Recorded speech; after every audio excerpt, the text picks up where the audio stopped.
ভয়ঙ্কর সাপ, আমার সাপ থেকে প্রচুর ভয় করে। আমি তোদেরকে বললাম এই জঙ্গলে আসিস না, আমি চলে গেলাম, তোরাই থাক। আরে বিশ্ব দাঁড়াও, তুমি কি পাগল নাকি? একটা সামান্য সাপ দেখে ভয় পেয়ে চলে যাচ্ছ? তুমি জানো না আমাদেরকে কি করতে হবে? এই জঙ্গলটা পার করে একটা পুরনো ঘর আছে, আমাদেরকে ওই পুরনো ঘরে যেতে হবে। আরে বিজয়, আমরা ওই পুরনো বাড়িতে যাচ্ছি কেন? ওই পুরনো বাড়িতে এমন কি আছে? সেটা জানার জন্যই তো আমরা ওই পুরনো বাড়িতে যাচ্ছি।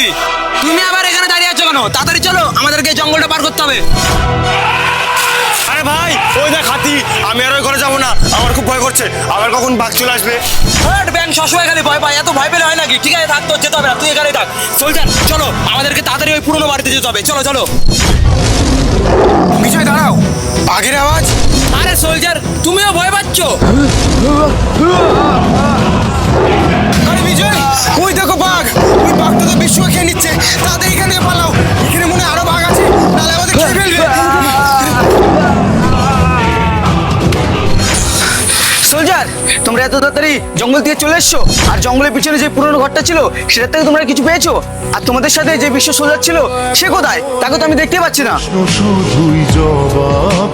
আরে পবন, আমরা ওই জঙ্গলটা পার করে ওই পুরনো বাড়িতে যেতে পারিনি, কারণ ওই জঙ্গলে অনেক বাঘ ছিল, তাই আমরা দুজনে পালিয়ে এসেছি।